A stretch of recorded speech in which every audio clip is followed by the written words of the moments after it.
Hello everyone, and welcome to another Aventuria solo play. Today I'm going to be tackling one of our most recent English language expansions, the Inn of the Black Boar. This is a very large box expansion. You'll be seeing a lot of new things today, and we're not going to get through the whole thing. This is a 4-act adventure, and it works a little differently than all the other adventures that you've been seeing and the other adventures that you may have played in the base set, even the long adventures. And so this time I'm just going to show you through the first act because we're going to be seeing a lot of new mechanics, and I'm going to take the time to explain how those go. And in next week I will then show you more, and we might get through all 3 of the remaining acts or just 2 of them. We'll see how things go. It really depends on how the combat goes. And of course, I could lose at any time, and then we'll be done. So we'll see how that goes. All right, welcome to the Inn of the Black Boar. As you can see, our character Nicole is on the cover. This is the expansion that she comes from. So we're going to go ahead and just dive into the story. There's a bunch of setup here, and some of it I have done and some of it I have not, and I'll talk about that as we get into it. So here we go with the prologue of the Inn of the Black Boar. Grottenfels, 996 BF. So this is actually earlier than many of the others. Slowly the red-golden sun sinks toward the horizon, and bluish twilight envelops the land. Soon the night will come and finish your exhausting ride. In front of you lies this day's destination, the market town of Grottenfels in the foothills of the Kosh Mountains. You cross fertile farmland and pass the first thatched huts. Down in the small green valley you can see the half-timbered houses of Grottenfels. You accompany Father Carolus, a cloth merchant from Havana, to buy cloth and silk at the annual market in Angbar beyond the Kosh Mountains. The journey from Havana to here was long and exhausting, and you desperately need some rest before crossing the Kosh Mountains tomorrow. Each hero makes a survival roll. So we begin, as usual, with some skill rolls. So survival is one of the ones that I have increased. I'm up to an 11, so that will be good. However, a 14 is not enough. Failure. You can feel the long journey in your bones and are not sure whether you will be able to endure to the end. You lose 2 life. And I would have liked to have started this with some more success. Hopefully our next one will be a little better. Now you have reached Grottenfels and ride through the dirty streets of the village, past curious children and cackling poultry. Your destination is the Black Boar, an inn located a little outside of Grottenfels, whose innkeeper the cloth merchant knows from earlier travels. You're just leaving the last houses of the village behind you when the big 2-story inn appears at the right side of the road.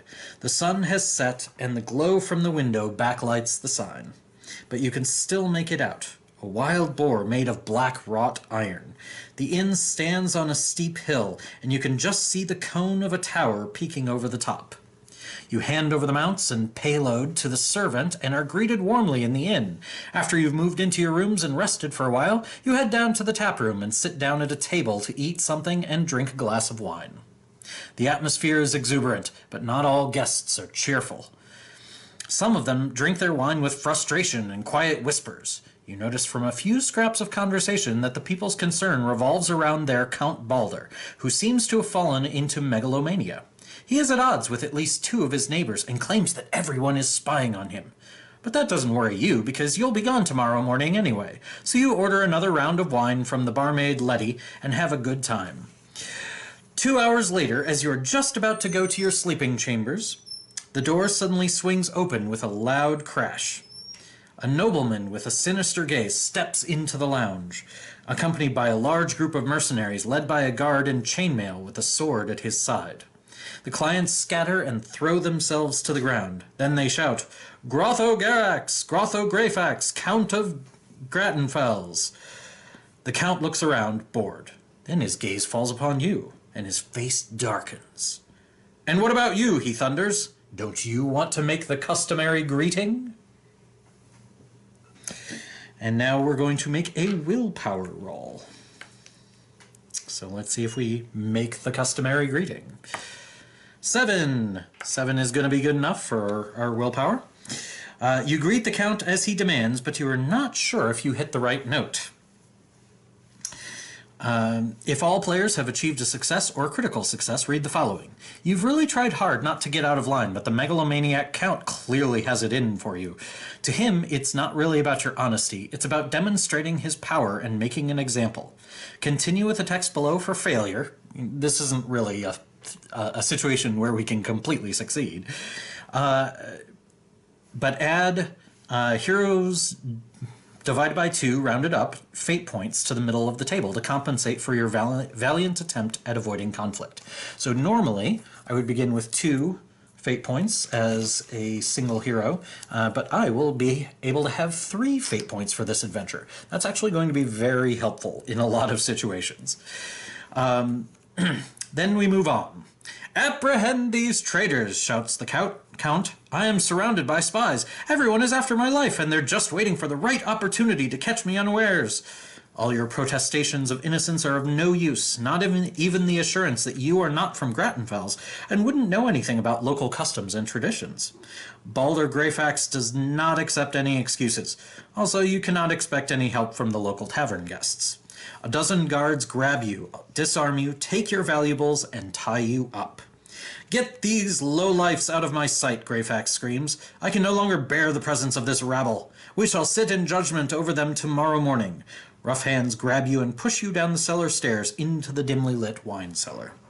Shortly afterwards, the door opens again. The guards shove in 2 more tied-up guests from the tap room. We didn't laugh at his joke, one of them says downheartedly. The hours slowly run by. Your uncertain fate is draining your nerves and strength. The conversation with the locals doesn't help much, but maybe you can gather some information after all. Now, each hero makes a persuasion roll.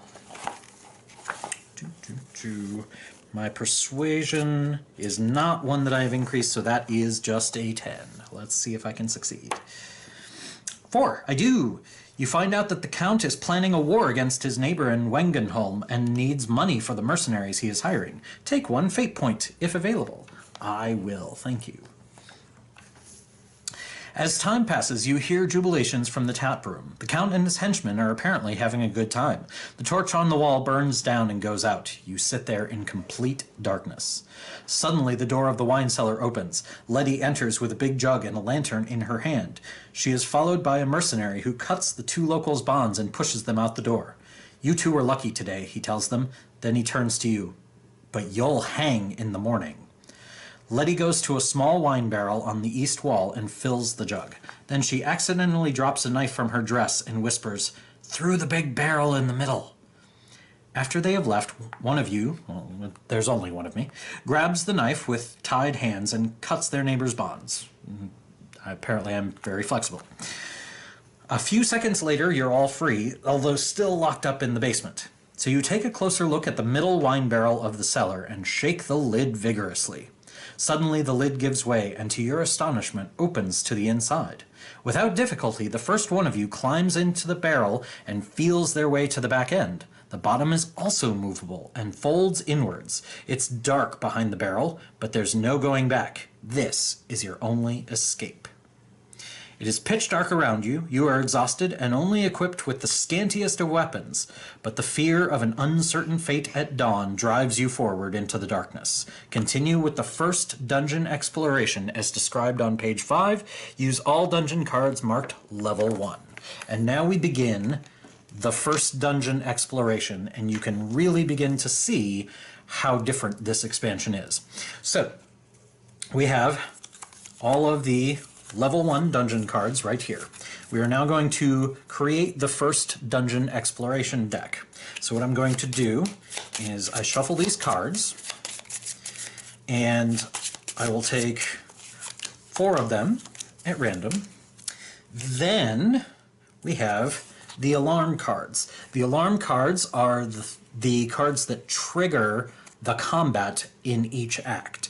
There are 5 different ones, and they each have different combat scenes associated with them. So you're going to see a random one each time. So what I'm going to do is I'm going to pick one at random, shuffle that into these 5. So I don't know whether the alarm will be coming at the beginning of those 5 or more towards the end or somewhere in the middle. And then I will draw 5 more level 1 dungeon cards at random, and I'll set the others aside. And that is our exploration deck. And now what we do is we go through this with a couple of additional actions.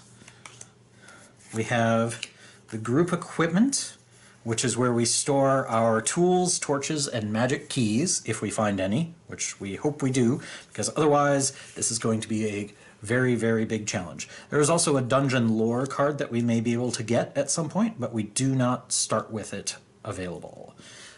So that will be out there, but not visible at the moment. Then we start to reveal cards, and we follow along with what each card says, and we see how that goes. So the first one is a magic key.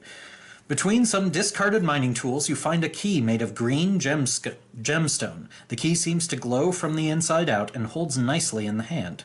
Anyone who touches it has an intuition that they are holding a magical artifact that enables them to open any door. Place 1 magic key on the card group equipment. Now that is about... it's not the best first card to get, but it's certainly a good one. We're very happy to see that show up. All right, the next one, equipment room. Okay, we're a little lucky on this starting, so that's feeling very good. You enter an equipment room with all kinds of useful tools apart from the classic mallets and borers you find, drams, gads, sledges, steelheads, drill bits, scantling, milling heads, dunpicks, and siskins. If you are ever going to build a new tunnel here, you'll be well equipped, but you should also be able to use it for other purposes. Place 2 tools on the card group equipment.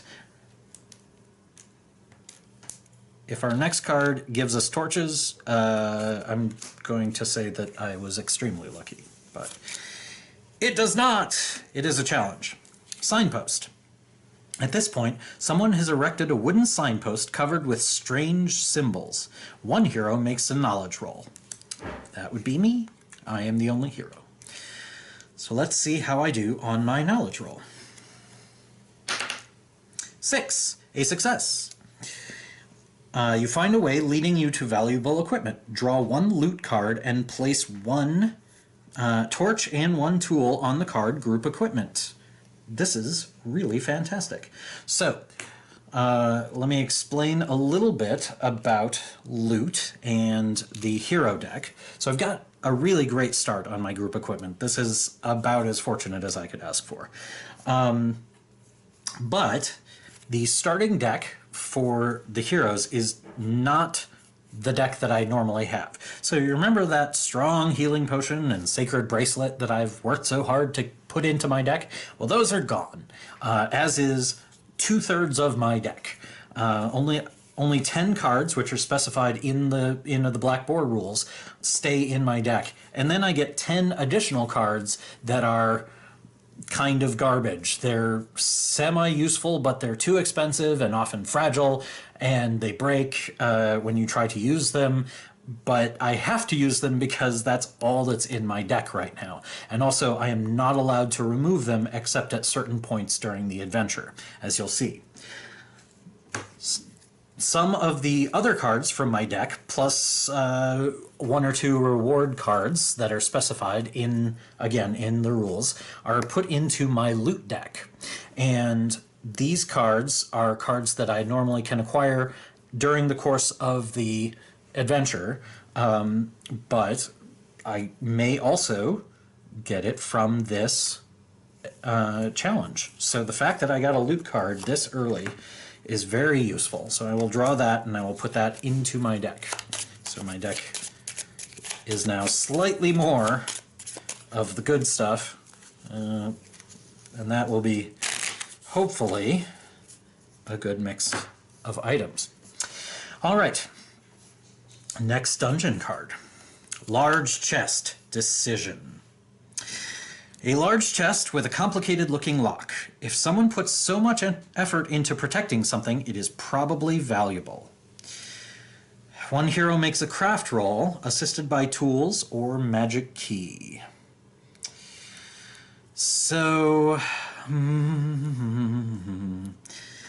I am not good at craft, so the question is, do I use my magic key to get an automatic success, or do I try to use the tools to boost this? I think it is early enough that I just want to go ahead and use the magic key. So I'm going to have an automatic success, which means I will take one tool and one torch. And that is very good. All right, so we're getting equipped. We're getting our stuff going on nice and early. That's great. The Rat's Nest. Decision. An alluring gleam radiates from the rat-infested side corridor. Each hero makes a survival roll. Now, when I make this, since I now have torches, I have the option to make this roll in light or in darkness. And I'm going to go ahead and roll in light. If you roll in darkness, which you must do if you don't burn a torch, then a failure counts as a critical failure, and I would prefer not to have that on this one. So let's go ahead and make a survival roll. Again, my survival is 11, and that's a 3, so that's a success, and I will draw one loot card. So there we are. If at least half the heroes who have rolled a success or a critical success, take one tool and one torch. So I actually made a profit on that. Not bad. Okay.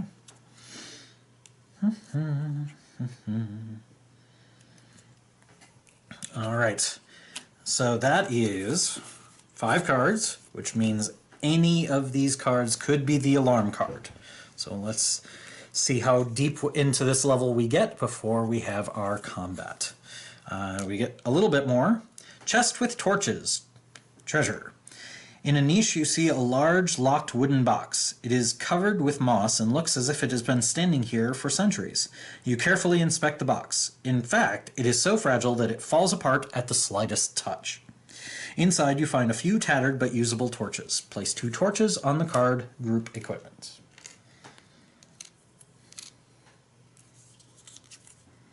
Hole in the ground. Challenge.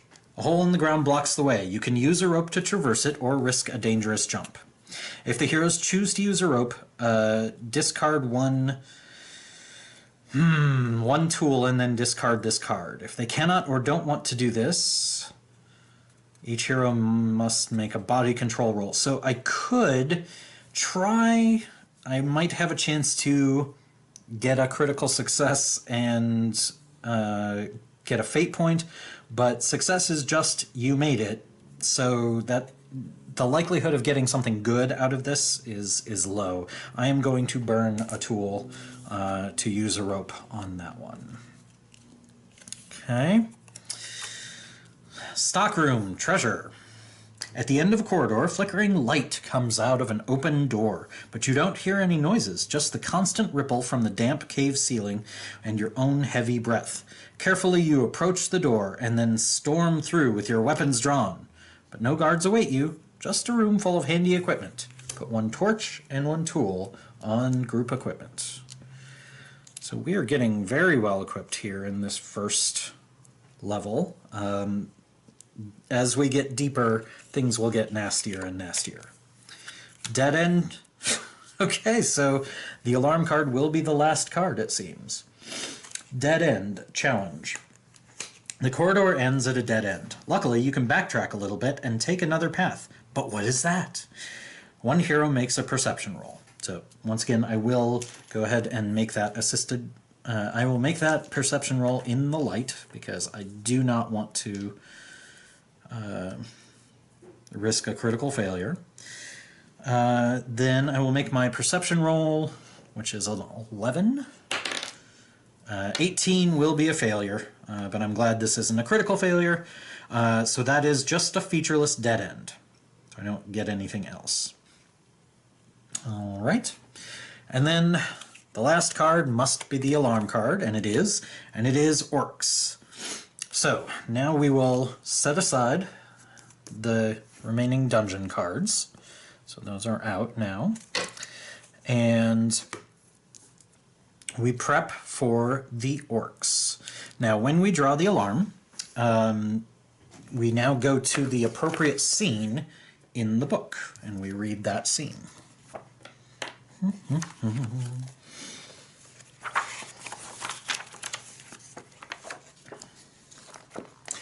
So this is the call for reinforcements. You carefully work your way through the underground structure. Some caves seem to be of natural origin, and most of the corridors and chambers have been designed specifically. You can't say what their purpose was, but they've certainly been uninhabited for years. Suddenly, you hear the loud voices of orcs from the corridor directly in front of you.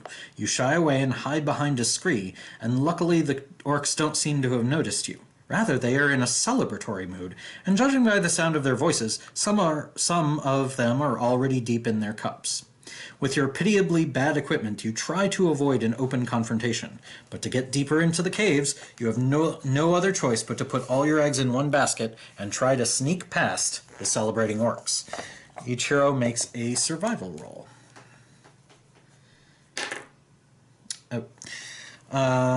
So my survival is not 12, so that will be a failure.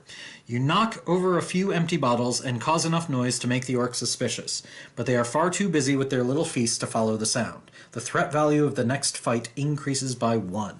So when I draw henchmen for the next fight, I will have 1 more point worth to start. Okay. You breathe a sigh of relief after sneaking past the orcs, but your celebration is premature. Moments later, as you enter a larger junction, a group of orcs suddenly surround you. In stark contrast to their comrades, these orcs are sober and ready to fight. While the orcs try to keep you in check with their weapons, one of them runs away down one of the shafts, sounding an alarm. Your orcish is a bit rusty, but apparently he plans to call the other orcs for help. You can either stop him or face more orcs than you can handle. So, we're going to assemble the first combat, and it says that we will have our time scale. I'm going to go ahead and play this on easy. So I will have 8 time tokens.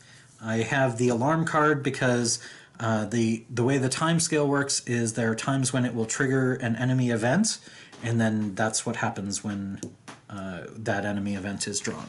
So this is the time scale and the alarm card work together to sort of create the actual combat. We're going to have environment, battle over the abyss. Oh, no, sorry, wrong one. I was reading the wrong one. Environment in circle. Okay, so we have a number of environments. For level 1, and the ones that we bring out depend on which combat we are facing. So we have environment in circle. You must prevent the orcs from calling for reinforcements. At the beginning of the opponent turn, if there are not at least hero divide by 2 round down, so 0. On the card, maneuvering in the dark, immediately place additional henchmen with a threat value of that. Place timescale that you remove from the timescale card on here. So the fact that I'm doing this solo does seem to mean that I don't have to worry about maneuvering in the dark.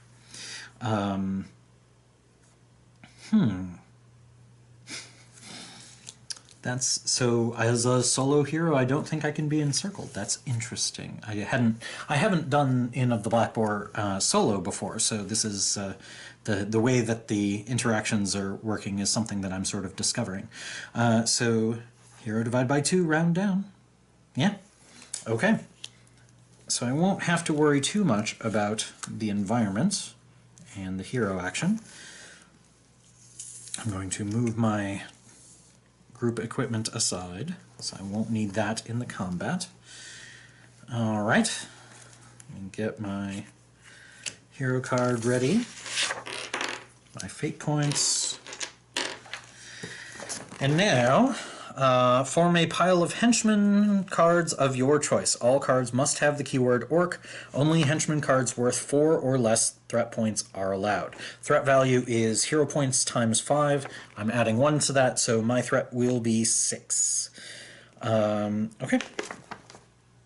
So we'll set that aside. Alright, so I'm just going to use the henchman cards from this expansion. So we have some orcs, and I think that's all of them.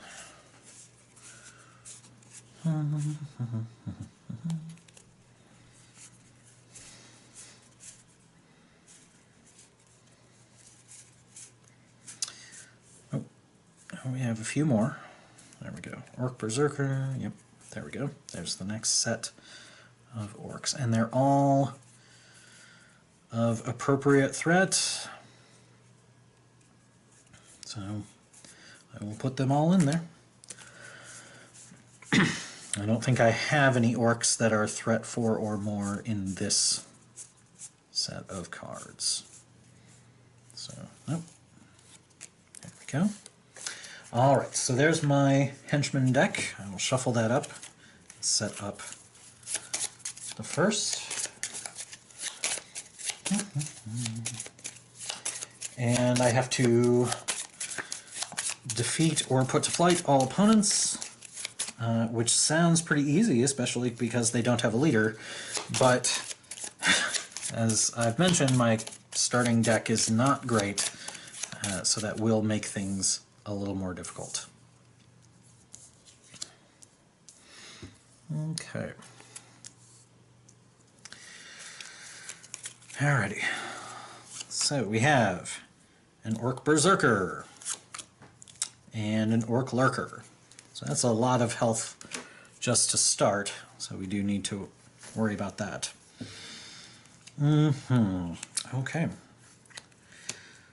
Alright. So let's get our starting hand.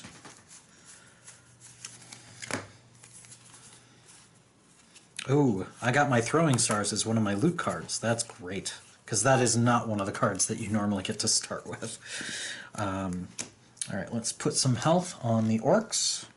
So that's 15 for the Berserker, and 12 for the Lurker. Okay. I have a fate point to begin, and I have, so here's an example of the desperation items that are in here. I have a primitive javelin, which is hard to use. It does decent damage, but it's also very expensive for what it does, and the target's armor value is doubled, which the Berserker doesn't have any armor, so that wouldn't be so bad. And then I have the throwing stars, vigilance, and self-control. I definitely want to get those into play. Yeah, so the primitive javelin is not great. Let's see what we draw on our first turn. So I got below the belt. This is another desperation card. It's just a melee test that does 2 life. I have acrobatics to increase my dodge. I could be very dodgy for a while. Yeah, that seems right. And Novesian Roots is just not a super great starting card. That's going to be my first play, or my first endurance card. Below the belt is free and doesn't count as an attack. I should keep that and just use it right away. The primitive javelin. It's attack at -3. It does good damage, but... Ooh boy, that's a tough choice. It's so expensive.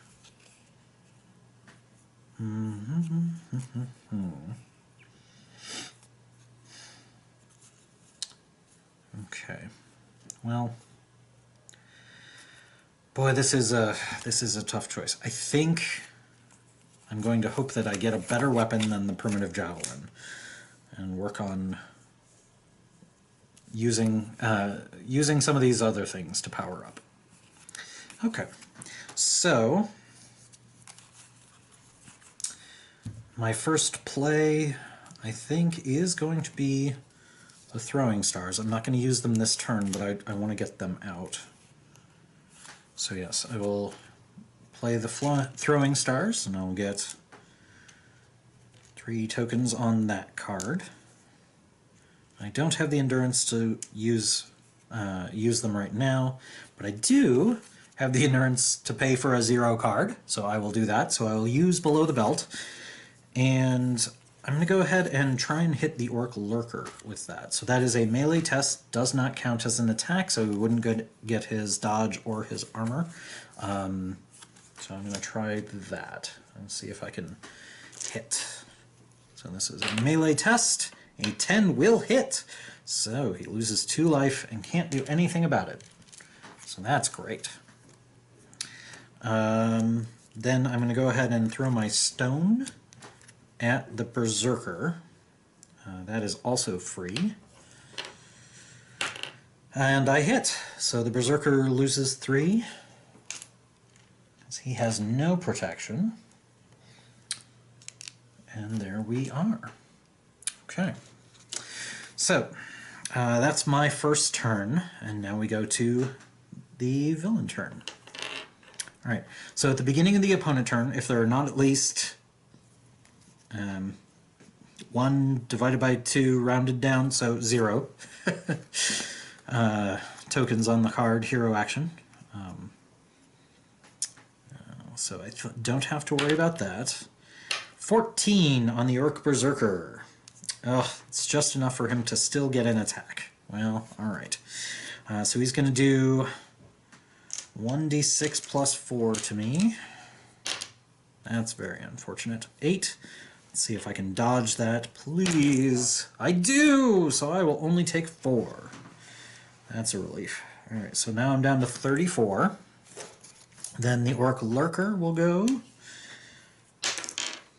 and roll a 10, which will also attack.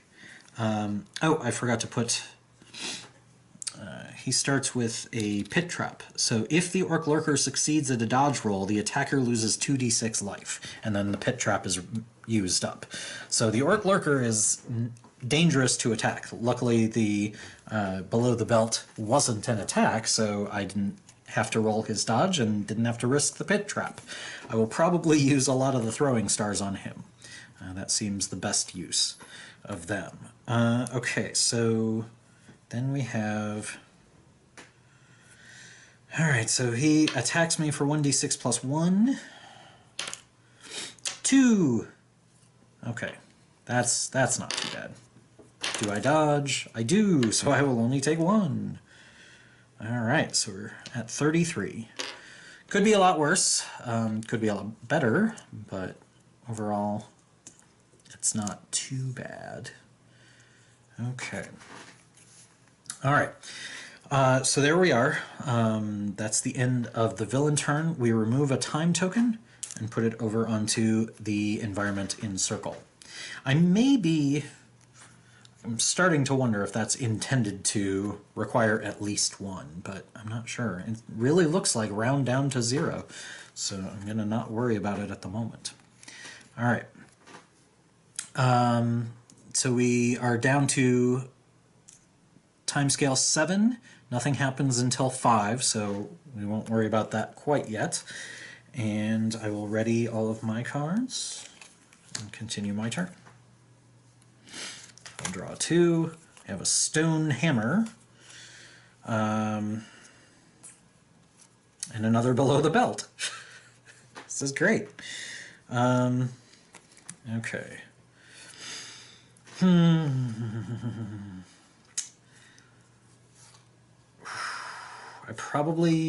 The Stonehammer probably is worth playing. It's harder to use, but I do have the self-control.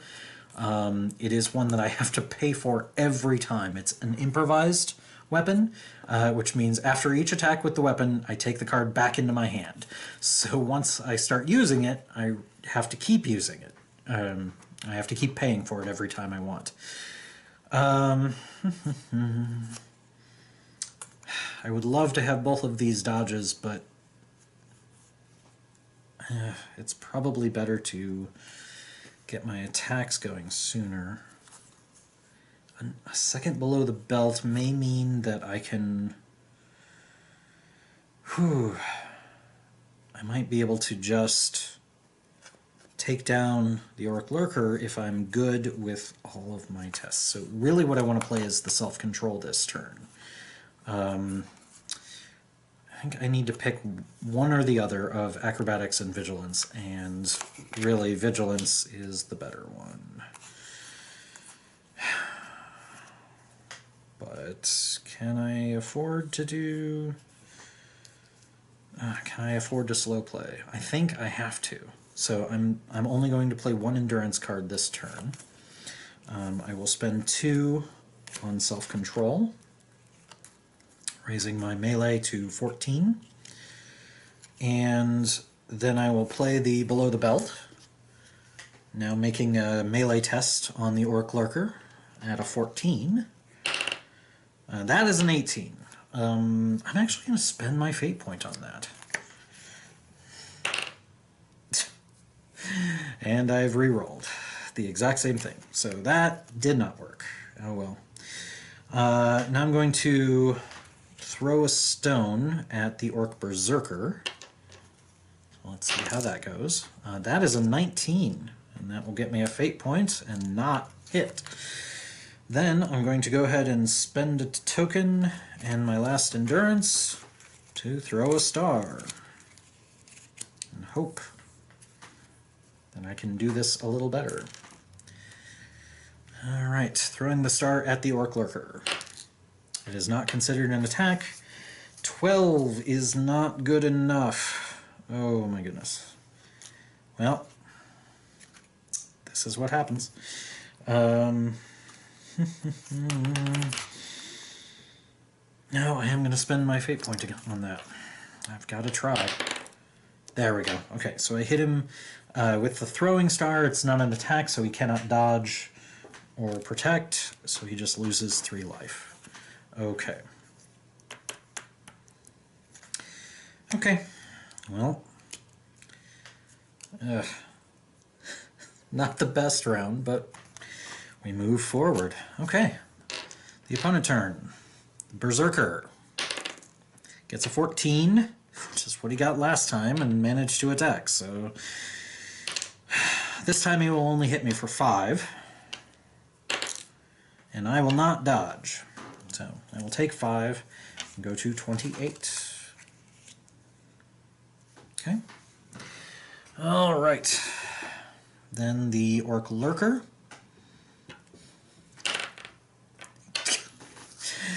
Crits me, so he will hit me for 1d6 plus 1, but then he'll get another action. So that'll 5 again. See if I dodge. I do not. And so I will go down to 23. Not a great second round here going on. And then he gets to go again. It's a 7. He gets to attack me again. It is for 3 this time. And do I dodge? I do not. So I am at half my life after the second round. Whew. Okay, well, let's see how we do. Okay. Oh, sorry. I moved my time token over. And there we are. Okay, so I have Provocate, which is a good thing. Ah, my Tuzak Knife was one of my loot cards. That's really expensive. I do not know if I'm going to be able to afford that. I would really like to, though. I think... Oh, man. Provocate is very useful for reducing damage, which I am taking a lot of, but I do also need to do damage. I would also like to be able to... Oh, my goodness. I think the Tuzak knife is just too expensive, and that makes me very sad. But I really do think that I need to... it's going to take me too long to get it out and make it useful. It's going to take me another full 2 rounds before I can really use it. So I'm going to play it down. Do I play the Vigilance as Endurance? And then... This may be a mistake. We'll see. I'm playing the Vigilance as Endurance. Then I'm going to pay for Provocate and the Stonehammer. Okay. I'm going to throw a stone at the Orc Berserker. I'm trying to either hurt him a little or get my fate point back. I hit him, so that's fine. So I will do 3 to him. He's down to 9, so that's good. I'm going to spend 1 on the Throwing Star at the Orc Lurker.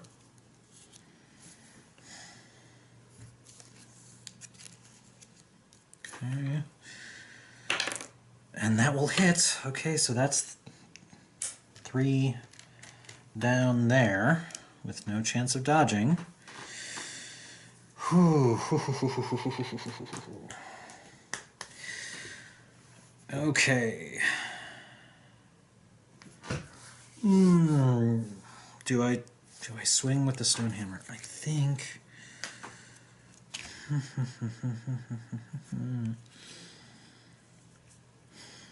Yeah, I'm going to use her special ability to ready 2 of my endurance cards. I'm going to spend 1 to swing the Stonehammer. Oh.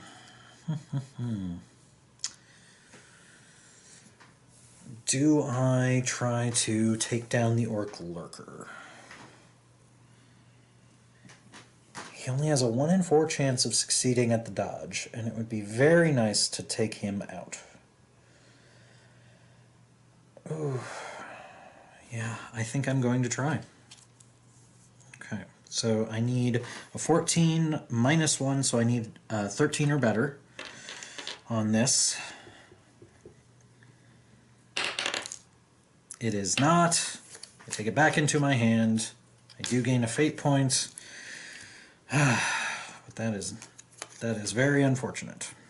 At least I didn't step in the trap. I guess that's good. So the Stonehammer is back in my hand.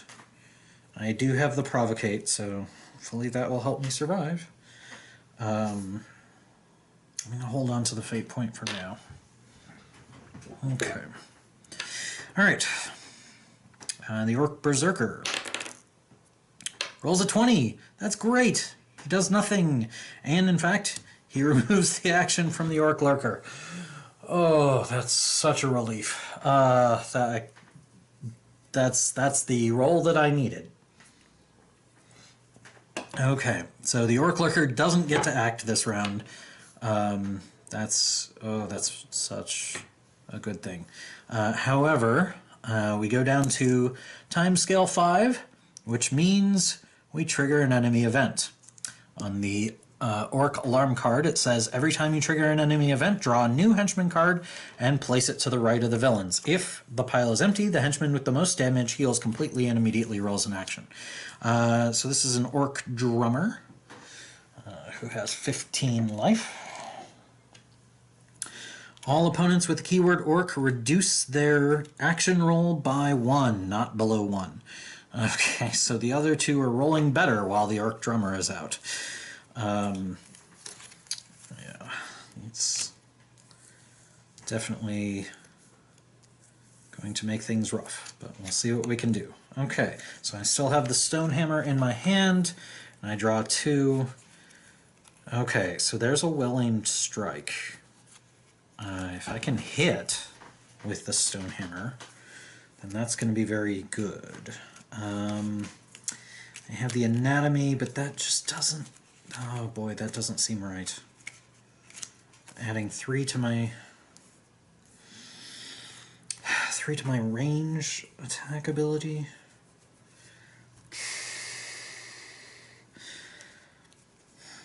I'm actually... This is a situation where I need to see more cards. So I'm going to spend a fate point on an additional card. There's a warfare. Okay. So that's actually... That answers my question. So I'm going to go ahead and play the anatomy down as endurance so that I can get the warfare and the stone hammer at the same time. But that's not going to happen this turn. This turn, we're going to go ahead and spend 3 on warfare. So we'll build up my melee so that I'm much more likely to hit with that stone hammer, which is good because it's very expensive. Then I will spend 1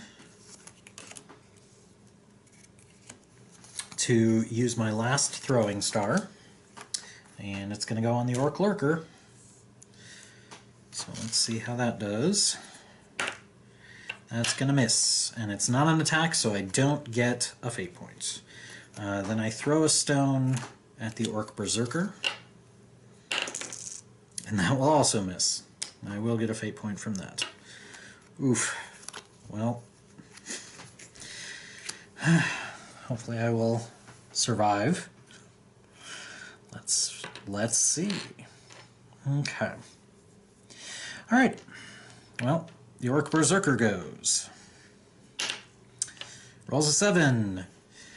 Hero with the most life points suffers 1d6 plus 4. So there's that attack again, as always. 9 points of damage. Ooh. Please dodge. No. And now I am regretting not increasing my dodge. So I will take 9 points of damage. I'm going to go ahead and tap... go ahead and exhaust the Provocate to make that 8, which is still not great. I'm down to 12 health, and let's see if we can survive. Okay. The Orc Lurker. No. Rolls a crit. So I'm going to suffer 1d6 plus 1. It's 7. Can I dodge? I cannot. So I will take 7, bringing me down to 5 health. Will the Orc Drummer finish me off? Let us see. So the Orc Drummer... Oh, no, the Orc Lurker goes again. So he's going to once again attack me for 1d6 plus 1. He'll hit me for 3. Do I dodge? I do not. And in fact, I must discard one of my cards at random. Okay, it's the well-aimed strike. That's probably the better of the two. And I will take 3 points of damage. I'm down to 2. Okay. Could really use a flee here. Please, drummer. Please flee. That's not a flee. Every henchman with the keyword orc is healed 1. Well, he didn't kill me, but he might as well have. Okay. Oof. Alright.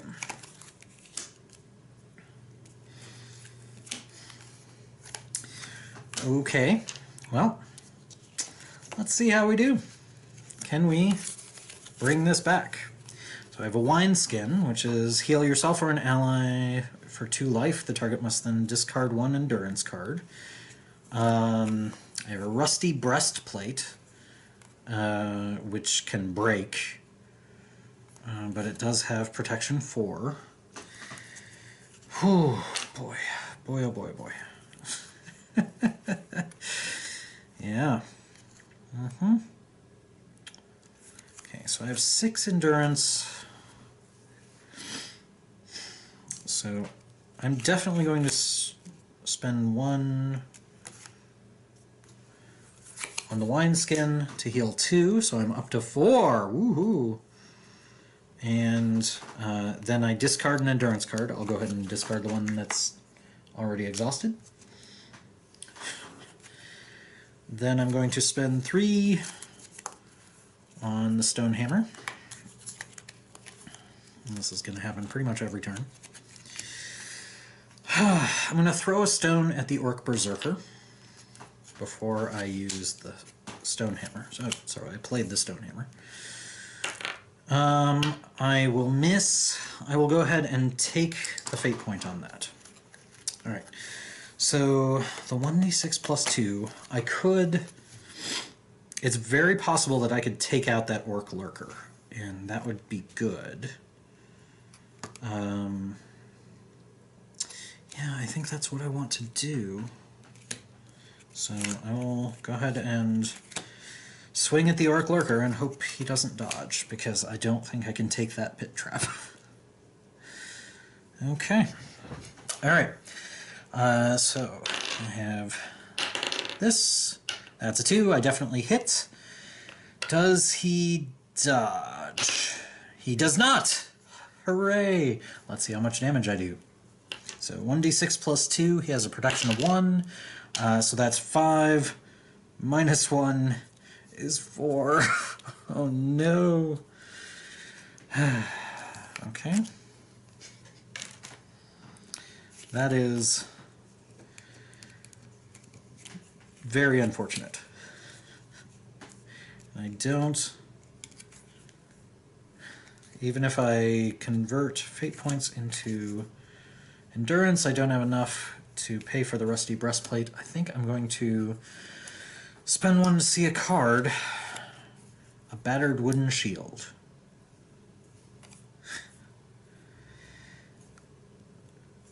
Okay, yeah, that is worth it.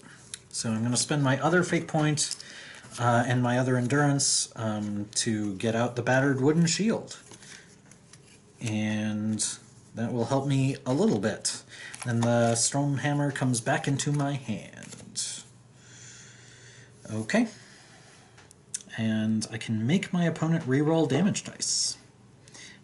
If I do this to a damage die result of 6, I discard the card afterwards. Okay, then the Orc Berserker goes.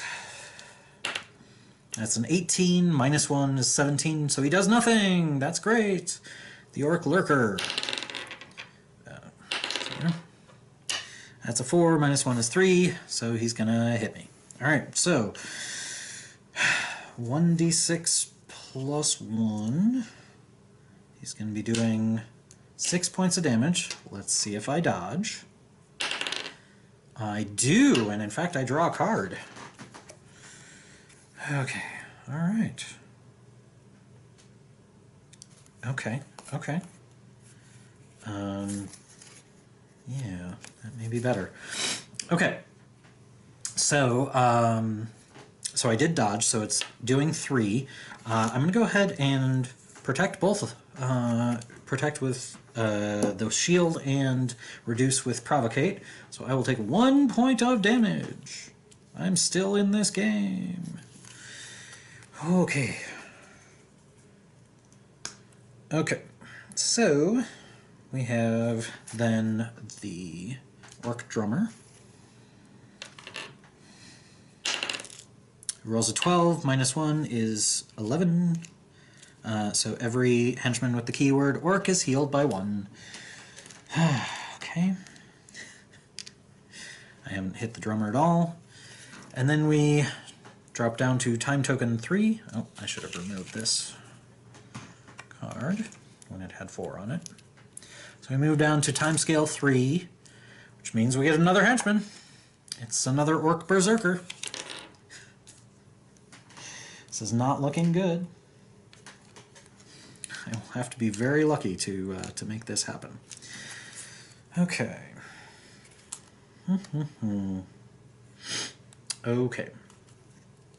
So we're going to go ahead and ready my stuff. And I really need to start taking some of these enemies down. Alright, so up to here, I'll draw 2.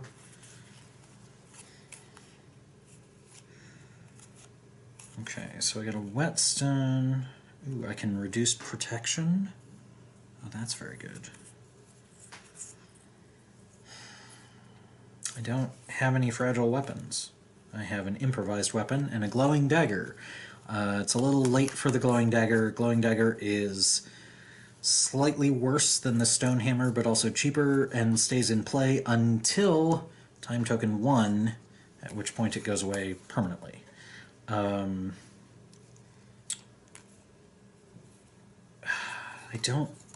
Probably not going to see any fragile weapons, so I'm going to go ahead and I want to play that as endurance.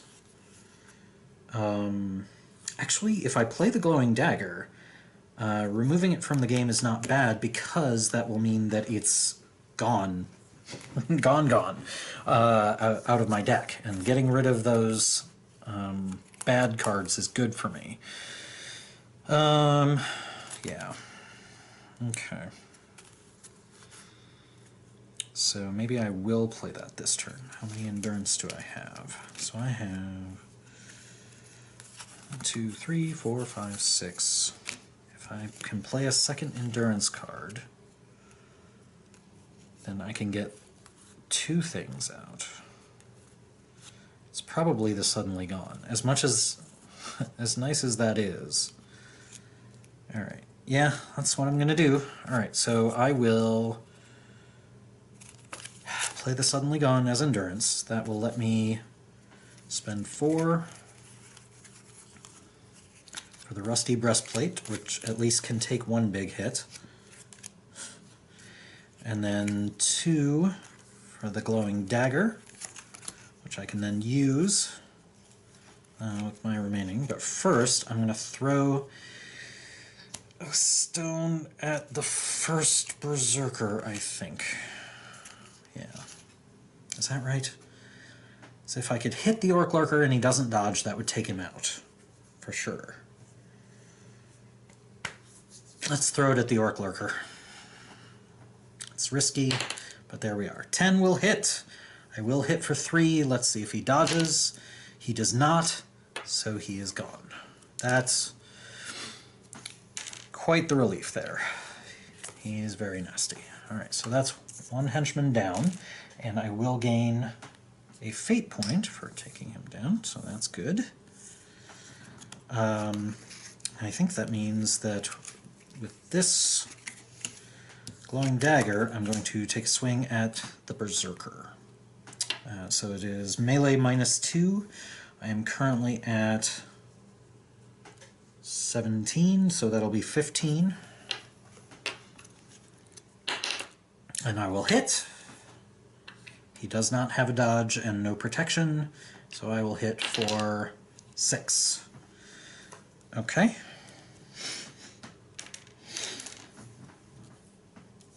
And that is pretty much all I can do. Just clinging to life here. With 3 life. But now I have 2 things of armor. So we'll see if that will do it for us. Alright. So, the first Berserker rolls a 19! He does nothing! That's great. Hey drummer. Oh, it's reduced by 1, so it's an 18. Hey drummer, I would love for you to flee, please. That is on the edge. Alright, 6. Attack. The hero with the most fate points suffers 1d6 + 1. It's going to be 6. That's not good. Let's see if I dodge. I do not.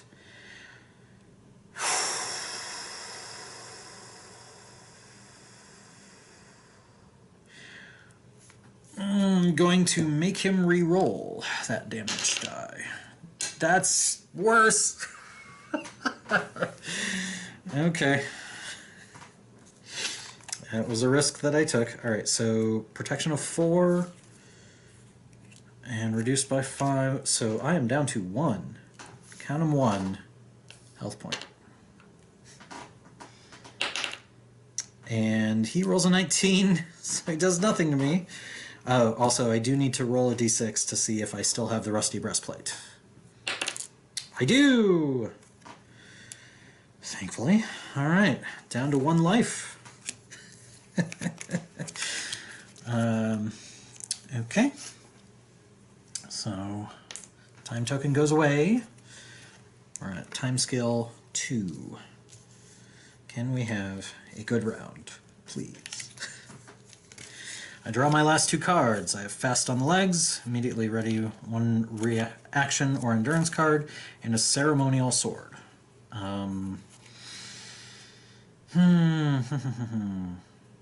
So I don't...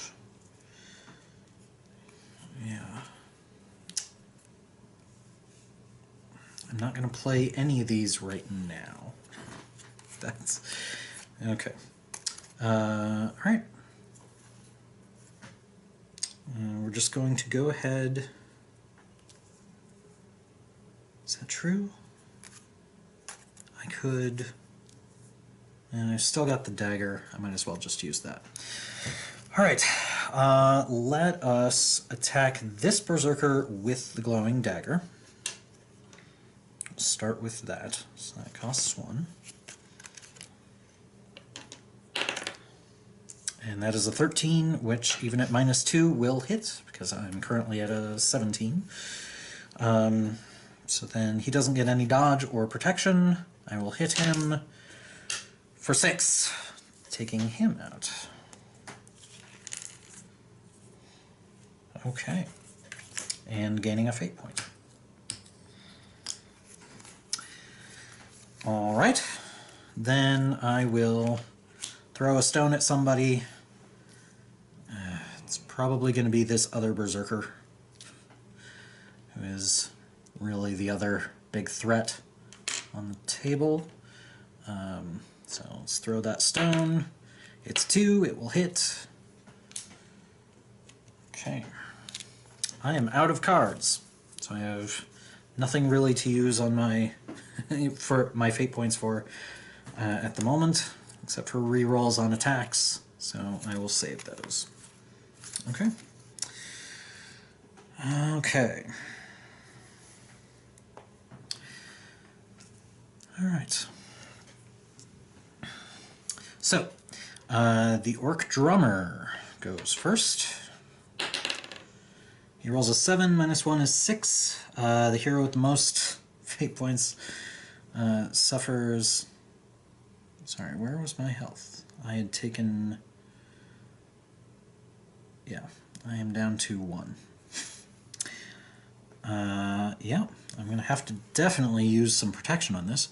Most fate points suffers 1d6 + 1. It's going to be 6. Which I cannot take, so I need to force him to re-roll that. Is that right? No, I will dodge first. I do dodge, so it's down to 3. Yeah. So that's fine. I'm going to go ahead and use the breastplate on that, hoping that the berserker does not hit me. Okay.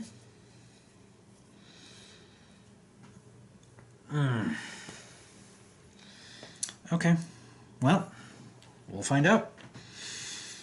Alright, so I've protected that. I have to roll to see if I still have the breastplate.